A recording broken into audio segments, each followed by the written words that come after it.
Do you know that Nigeria has no fewer than 30 stadiums worth over $3 billion? They have a combined capacity of over 300,000 seats.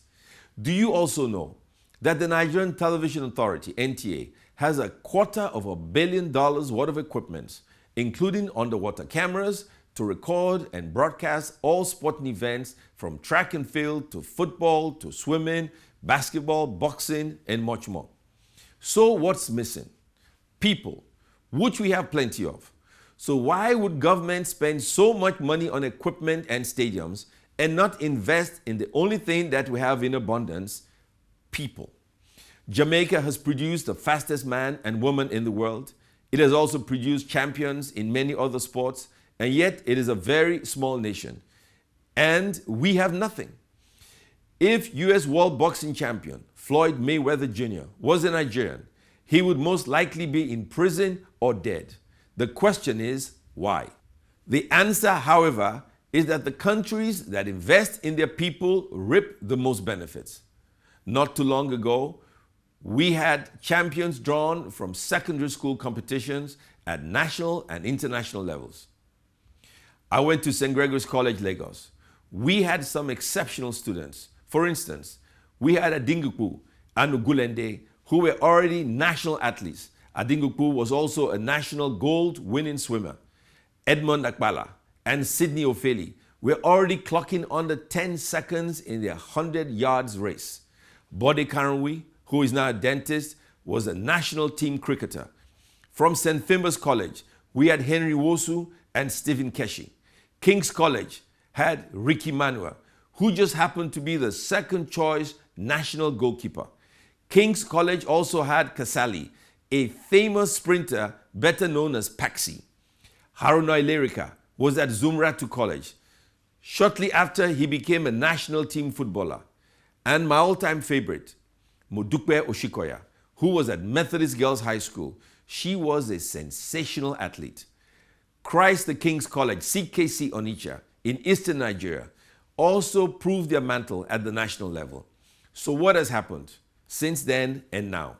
I will tell you, lack of visionary leadership and planning is why things have remained the way they are. For instance, we know the strengths of major ethnic groups in Nigeria. In the Niger Delta, where I am from, we are surrounded by water. I expect the average school there to have a place to harness all the swimming skills from the rivers and creeks. By now, we would have had international champions. The Southeast and the South-South have produced champions like Dick Tiger, Ibrahim Tonika, Pa Mike Okpala, Hogan Kid Bassi, Samuel Peters, and Peter Konogwache, among others. Why can't we promote power sports like wrestling and boxing from there? Apart from winning honors for the country, it is a way of reducing youth unemployment and restiveness. The highlands of the Plateau and Adamawa area are natural breeding grounds for long-distance runners. The fastest marathoners in Nigeria come from there. But what have we done so far? Nothing. Kano is the home of basketball in Nigeria. Are we willing to develop basketball in that region? The answer is no. Lagos is surrounded by water. There are so many canoeing, boating, yachting sports that will win more than 5 or 6 medals at the Olympics. How many do we have here? None. The Southwest has produced champions in all sports you can imagine. Sadly, most of them have represented the UK instead. Due to lack of encouragement here in Nigeria, the next heavyweight boxing champion of the world may be a 6'6" Olympic champion. His full name is Anthony Oluwafemi Olaseni Joseph. Both parents are Nigerians, but unfortunately, he won't be representing Nigeria. I propose that every school should have a team in swimming, athletics, tennis, boxing, basketball, and more. We have to create tournaments, sporting events, and activities to keep our sportsmen and women busy and productive in these stadiums. Such competitions would make the stadiums fully utilized. We don't have to keep waiting for national or international competitions.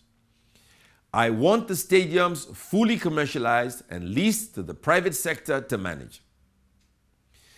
It's high time Nigerian sports administrators end their rhetorics and help the country's athletes to maximize their potentials. We would be going round in circles if we fail to do what we are supposed to do. First of all, we must have a clear policy and adequate funding of these programs. That's the only way we can produce world champions. I am Ben Murray Bruce, and I just want to make common sense.